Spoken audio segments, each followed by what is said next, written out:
Hello friends, कैसे हैं आप सब। आई होप आप लोग स्वस्थ होंगे, अपनी तैयारी में व्यस्त होंगे। आज हम डिस्कशन करेंगे ईवीएस ऑनलाइन पेपर। तो चलिए स्टार्ट करते हैं। क्वेश्चन नंबर फर्स्ट है, मडगांव से नागरकोइल के बीच की दूरी 1134 किलोमीटर है। यदि इस दूरी को कोई रेलगाड़ी 21 घंटे में तय करती है तो इन दोनों शहरों के रेलवे स्टेशनों के बीच रेलगाड़ी की औसत चाल मीटर पर सेकंड में है। तो यहाँ पर आपको निकालना है औसत चाल। चाल बराबर क्या है? दूरी बटे समय। चाल बराबर दूरी बटे समय।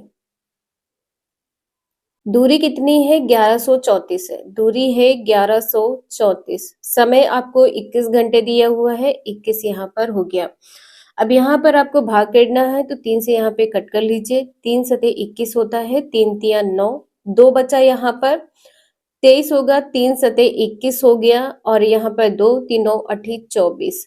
7 से कट करें, सतो पच्चे 35, 7 चौके 28। ठीक है, यहाँ पर कितना हो गया? 54। 54 किलोमीटर प्रति घंटा। ठीक है, किलोमीटर प्रति घंटा। अब यहाँ पर 54 है, आपको मीटर पर सेकंड में बनाना है। 5/18 से गुणा करना है। 18 तिया 54 होता है और 3 पच्चे 15। ए आंसर यहाँ पर आपका सही हो जाएगा। नेक्स्ट है, कोई छात्र ए पर है और बी पर पहुंचना चाहता है। इसके लिए वह पहले ओ पर जाता है, जो ए के ठीक उत्तर में ओ पर जाना चाहता है, जो ए के ठीक उत्तर में है। ओ क्या है? उत्तर में है। ठीक है, ओ उत्तर दिशा में है किसके? ए के। और ये दूरी कितनी है? 90 मीटर। ठीक है, और फिर वह ओ से बी पर पश्चिम की दिशा में 120 मीटर की दूरी। यहाँ पर कितना हो गया? 120 मीटर हो गया। दूरी तय करता है ए की बी से कम दूरी और बी के सापेक्ष ए की दिशा क्रमशः है। यहाँ पर क्या है? ये बी है और आपका ये एक कोण बन गया। ठीक है, ये एक कोण बन गया। अब यहाँ पर आपको क्या करना है, देखिए स्पेस कम होने की वजह से यहाँ पर हम आपको समझा देते हैं। इस प्रकार से क्वेश्चन लगाइएगा, आपको समझ में आ जाएगा। ये एक कोण होता है। यहाँ पर यदि आप इसे 90 डिग्री मानेंगे तो ये आपका कर्ण हो जाएगा। ठीक है, ये आपका कर्ण हो जाएगा, ये आधार हो जाएगा और यहाँ पर ये आपका लंब हो जाएगा। ठीक है, अब यहाँ पर आपको क्या करना है? ए बी का स्क्वायर करना है। ठीक है, यहाँ पर हम लिख दे रहे हैं ए बी का स्क्वायर बराबर क्या होगा?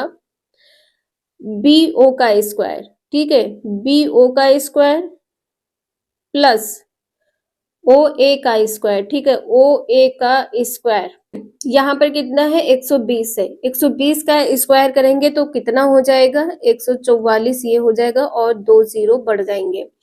90 का स्क्वायर करेंगे, 90 का यहाँ पर स्क्वायर कितना हो जाएगा? 81, 100 हो जाएगा। ठीक है, 0 0 है तो यहाँ पर 0 0 लगा देंगे। 4 1 5 होता है, यहाँ पर 5 हो गया।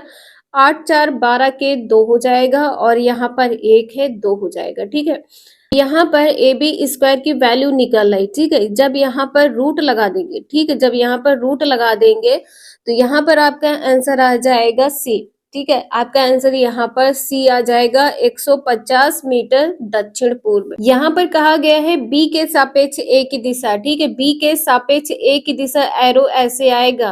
ठीक है, ये ध्यान रखिएगा। नेक्स्ट है, निम्नलिखित में से स्लॉथ के बारे में सही कथन चुनिए। स्लॉथ लगभग 40 वर्ष तक जीते हैं और दिन के लगभग 17 घंटे वृक्षों की शाखाओं पर उल्टे सिर लटका कर मस्ती से सोते हैं।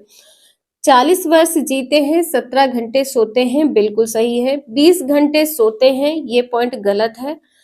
17 वर्ष जीते हैं, ये भी पॉइंट गलत है। 20 घंटे सोते हैं, गलत है।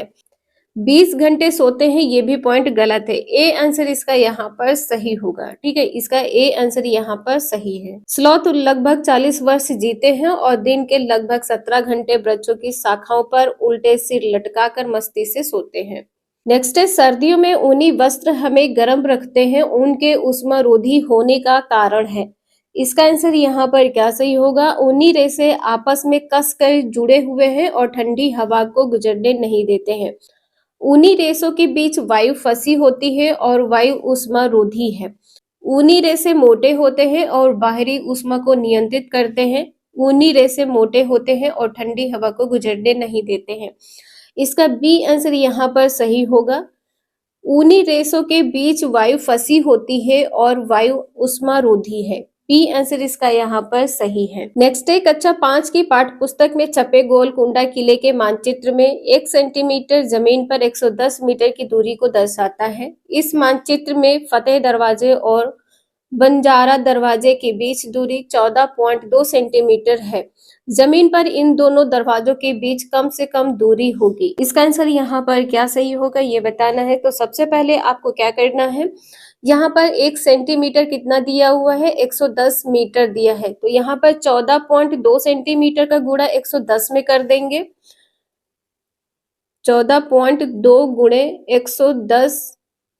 अब यहाँ पर आपको क्या करना है, इसे सॉल्व कर लें। 0 से 0 कट हो जाएगा। 11 दूना 22 का 2 होता है और 11 चौक 44, 44 45 46 हो जाएगा। 11 एकम 11 और 4 कितना होता है, 15। ठीक है, 11 4 कितना होता है, 15। 1562 मीटर ये यहाँ पर आ जाएगा। अब यहाँ पर पूछा है किलोमीटर में। ठीक है, किलोमीटर में पूछा है तो यहाँ पर आपको क्या करना है, 1000 से भाग कर देना है। 1000 से भाग करेंगे।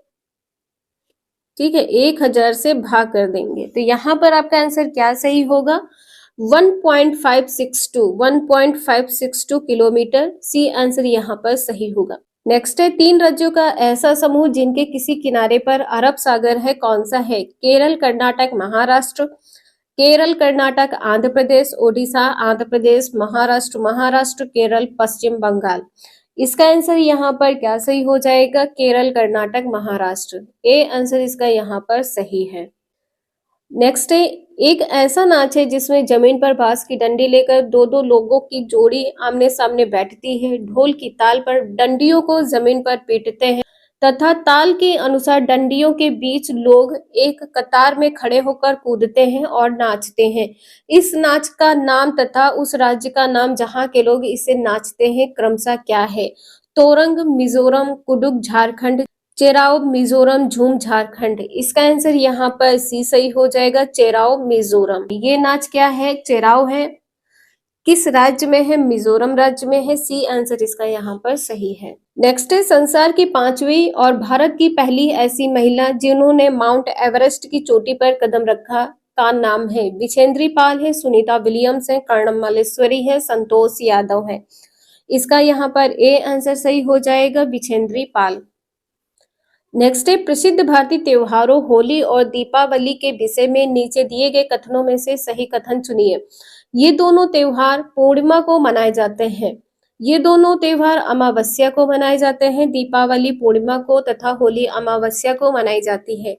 दीपावली अमावस्या को, होली पूर्णिमा को मनाई जाती है। इसका आंसर यहाँ पर डी सही होगा। दीपावली अमावस्या को मनाई जाती है और होली पूर्णिमा को मनाई जाती है। नेक्स्ट है रेगिस्तान ओक के विषय में नीचे दिए गए कथनों पर विचार कीजिए। यह वृक्ष लगभग किसी सामान्य कक्षा के कमरे की दीवार की ऊंचाई तक बढ़ता है। बिल्कुल सही है। यह वृक्ष अबू धाबी में पाया जाता है। ये पॉइंट यहाँ पर गलत है। इस वृक्ष के तने में जल एकत्र होता है। स्थानीय लोगों को जब आवश्यकता होती है तो पाइप से जल निकालकर पीते हैं। इस वृक्ष की जड़ें वृक्ष की ऊंचाई की लगभग 30 गुनी गहराई तक नीचे जमीन में भीतर जाती हैं जब तक जल तक ना पहुंच जाए। बिल्कुल सही है।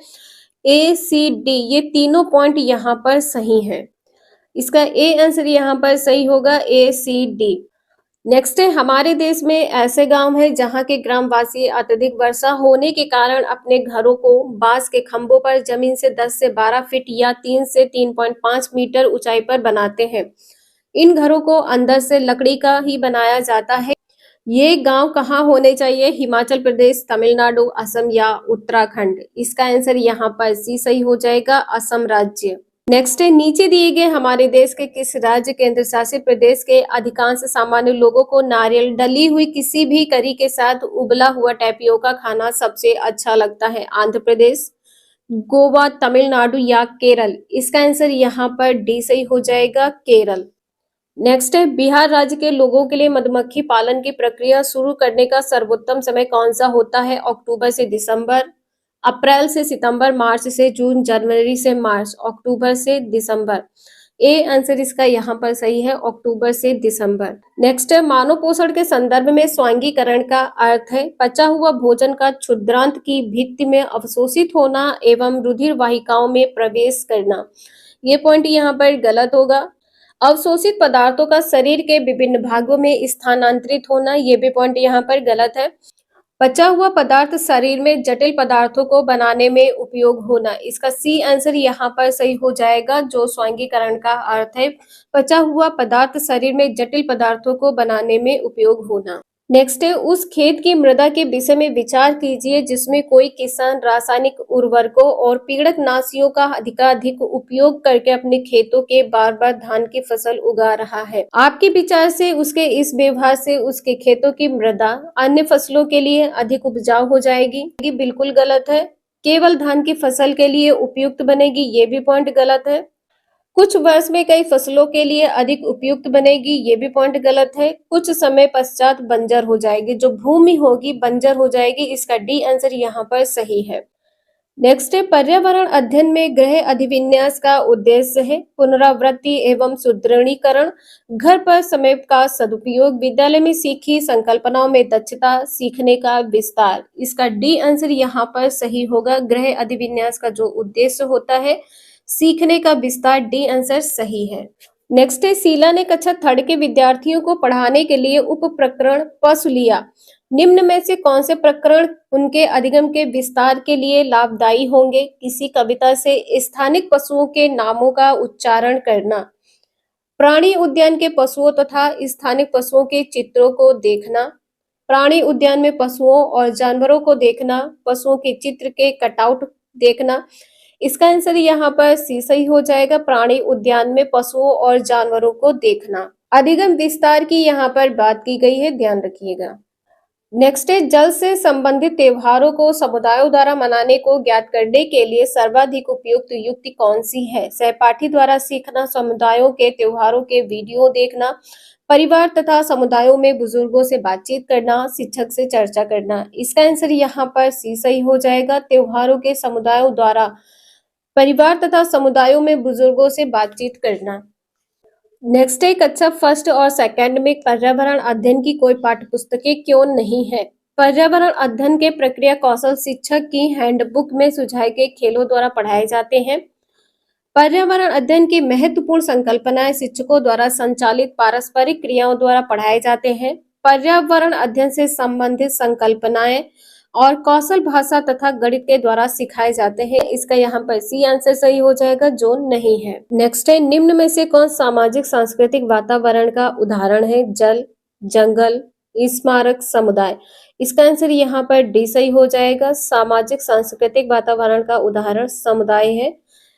ये कुछ इंपॉर्टेंट क्वेश्चंस थे जो आपके ऑनलाइन पेपर में पूछे गए हैं। वीडियो यूजफुल लगे लाइक करें, चैनल को सब्सक्राइब करें एंड शेयर करें। Thank you for watching this video.